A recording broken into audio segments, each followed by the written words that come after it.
been an awesome, great experience at London Irish. Obviously a big change for me. Family moving over, paying TV tax. Never thought I'd know what paying for TV tax is, but it's been all in all a great experience. The guys have been very welcoming and loving it.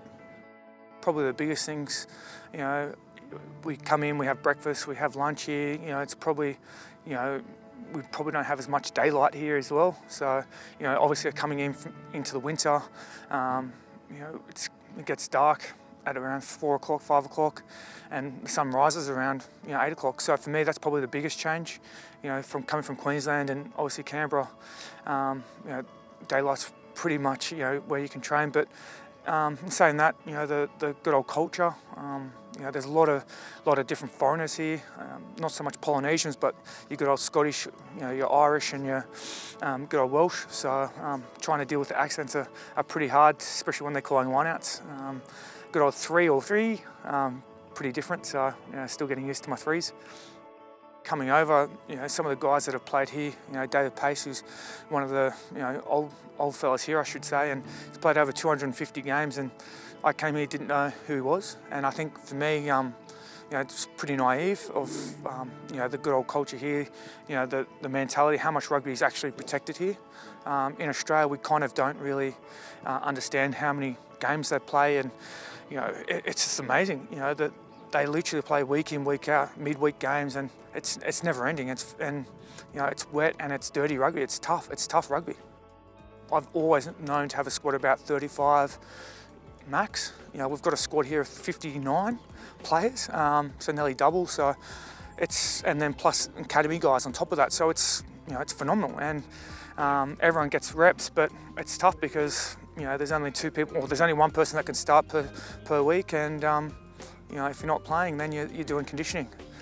The joys. Just had a stress response to the foot. Played a couple games here, and now just coming back. So hopefully 2 more weeks and back into it. The good thing about playing hooker here, it's very based on a lot of set piece, your rucks and mauls. I think we rely on good loose head, tight heads, and we've got pretty good base here. And I think the young guys that we've got here at London Irish has been good recruiting from Nick, but also they've actually done a lot of hard work. I think guys like James Hansen really represented it. I think if he gets another opportunity next year, the guys that are coming through now, they haven't really been mentored, and I think having Stephen and Tatafi there, for myself, it wasn't just 1 or 2 seasons, it was back-to-back seasons learning. So for them, they've still got to do an apprenticeship. Good old Taff leaving is a big loss for Australia, but in saying that, I think Alex Murphy would be a good credit. They've got some great guys, up and coming guys, but I think even Andrew Reddy is one of the good class players, and Robbie Abel is another one on my list that I think will definitely get a chance or an opportunity to wear the Wallaby jersey soon.